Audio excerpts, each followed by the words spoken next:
It is the 25th of October, and this day in Baptist history, our reading is the Providence of God.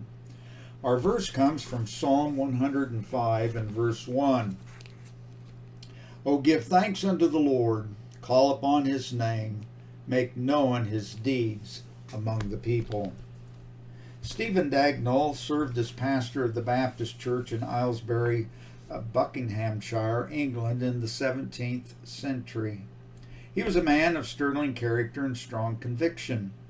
The British throne at that time was occupied by King Charles II, who reigned from 1660 to 1685. It is thrilling to read history in the light of the providence of God, for surely history is, in actuality, his story. We serve the sovereign Lord of heaven. King Charles II always seemed to be short of cash. One secular historian has pointed out that early in his reign, the king was £2,000,000 in debt.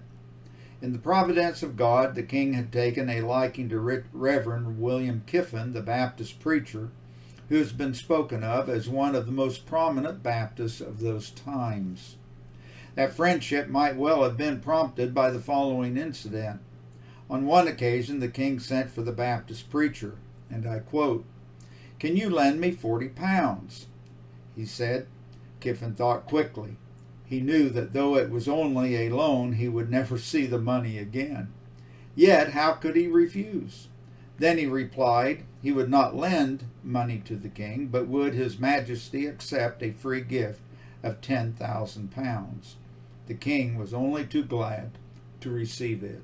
End of quote.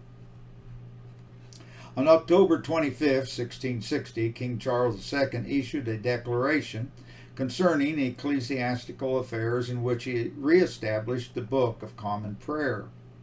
To quiet the objections of any dissidents, the king established a commission to review the matter and consider objections that had been raised against its reinstatement.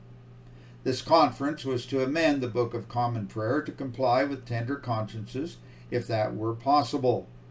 It is good to remember that Great Britain at that time knew nothing of soul liberty or freedom of religion.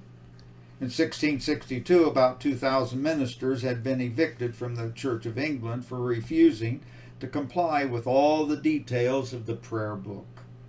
The Baptists were despised by the churchmen, and in 1664, working from an ancient act of Queen Elizabeth, 12 Baptists who had been meeting in Aylesbury in Buckinghamshire were arrested and imprisoned by the religious court. 3 months after their arrest, the Baptists were required to conform to the Church of England or leave the country. Refusal to concur with either of these courses would result in their execution by hanging. To display the gracious leniency of the religious court toward these Baptists, the prisoners were given until the afternoon to respond. The 12 Baptist prisoners were 10 men and 2 women. These were led by Stephen Dagnall, their pastor. The others were Mr. Ellett, a teacher, William Whitchurch, a deacon, Thomas Hill, a linen draper, William Welch, a tallow chandler, Thomas Monk, a farmer, Mr. Brandon, a shoemaker, and 3 men whose names were unknown. The 2 women were Mary Jackman, a widow who had 6 children, and Ann Turner, a spinster. The noble group refused either to conform to the edict or to leave the country. Thus, the death sentence was immediately passed upon them, and they were sent back to prison to await their executions. The officials ordered the houses of the prisoners raided and their goods seized. In such an emotional hour and under much pressure of his wife's tears, the shoemaker, Mr. Brandon, recanted. However, in a brief time, the grief of heart he experienced was so great that he repented and voluntarily returned to prison, resolved to suffer martyrdom with his friends. With no time to spare, Thomas Monk, son of one of the condemned, mounted his horse and sped away to London.